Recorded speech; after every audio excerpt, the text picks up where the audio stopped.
Hi, welcome to James' third week of ZEPETOR class video. This week's topic is Substance Painter. Now, Substance Painter is actually not a necessary tool to use, but it makes our work speed much faster and convenient. Especially Zepeto items need to be made according to the limitations, such as the size of the textures and number of polygons. And to make the best quality within these regulations, Substance Painter is a huge of help. So I'll be explaining the basic essential parts you need to know about using the tool to make Zepeto items. But before we go straight to using the tool, we need to have the item meshes ready. What you're seeing right now is exactly what I brought to Maya after topology on Marvelous Designer last week. The original high polygon mesh and the low polygon topology mesh. The actual mesh I'll be using to make into an item is the low polygon mesh, but as you can see here, some parts are not connected. This is because the topology meshes I made on Marvelous Designer aren't welded to each other. If you zoom in here, these edges here are quite messy too, and this line here is even cut off in the middle. We need to fix this. And it's better to work on the UV map at the same time while doing this. So I'll open the UV editor here and start rearranging the UV map a bit. And I'll speed up a bit for this part without explaining because it's kind of boring.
Okay, I think that's enough with the UV for the time being. And now I'll start fixing the messy edges. First, using the multi-cut tool, I'll connect these disconnected parts together.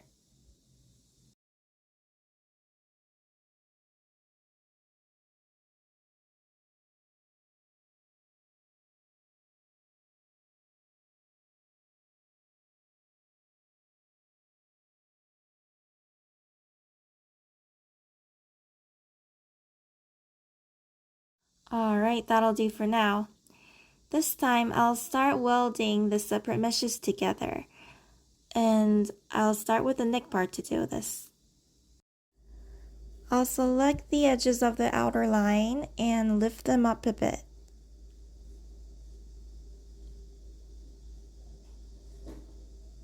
And I'll use the target weld tool from the toolbar for welding.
Alright, I'm done fixing the meshes. Now I'll rearrange the UV. I believe everyone would already know this, but when you arrange your UV map, you see the square block made up of 0 to x coordinate 1 and 0 to y coordinate 1. You have to make sure to fill up this block as much as you can. Try to leave the least of empty spaces because if the UV of this mesh is too small, the resolution of the texture you'll apply to this item will be that much low as well. And that will lead directly to poor quality of your item. I'll speed up again till I finish arranging my UV map.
Alright, I just finished arranging the UV map of the low polygon mesh.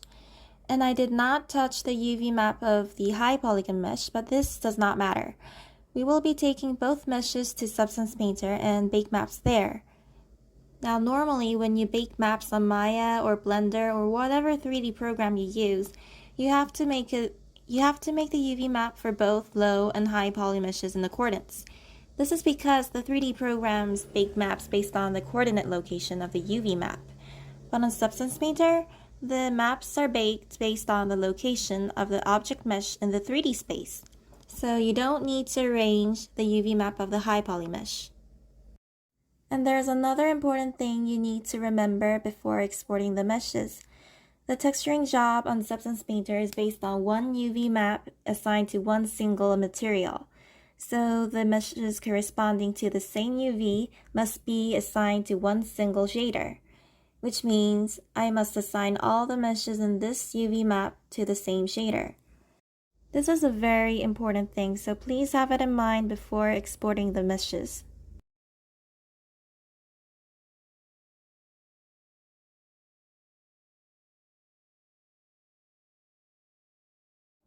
Finally, my low and high polygon meshes are ready to be taken to Substance Painter. Export each meshes respectively as an FBX file, and I'm done here. Thank you.